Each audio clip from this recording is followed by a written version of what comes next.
আসসালামু আলাইকুম রহমতুল্লাহি ওবরাকাত। সুপ্রিয় দর্শক, আমি এখন হাফিজ মেহবুবকে একটি কোশ্চেন করব, দেখি সে কোশ্চেনের আনসারটি দিতে পারে কিনা। হাফিজ সাহেব, বলো তো, জি। কোরআন শরীফের মধ্যে সব থেকে বড় সূরা কোনটা? আরে মফিদ ভাই, আমি এটা জানবো না।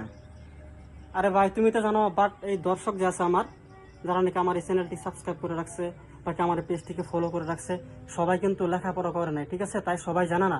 দর্শকদের উদ্দেশ্যে তুমি বলো। আমি বলছি, কোরআনের মধ্যে সবচেয়ে থেকে বড় সূরা হলো সূরা আল বাকারা। হাবের সাহেব যে আনসারটি দিয়েছে, সঠিক আনসার দিয়েছে। তো সবাই আমাদের সকলের জন্য দোয়া করবেন। এই যে বন্ধুরা, আপনাদেরকেও কিন্তু কেউ কোশ্চেন করতে পারে যে কোরআন শরীফের মধ্যে সব থেকে বড় সূরা কোনটা। এই যে আজকে আমরা শিখাই দিলাম, সবাই মুখস্থ করে নেবেন যে কোরআন শরীফের মধ্যে সব থেকে বড় সূরা হলো সূরা আল বাকারা। ঠিক আছে, দেখা হবে অন্য এক ভিডিওতে। সবাই ভিডিওটিকে শেয়ার করে দেন যদি ভালো লাগে।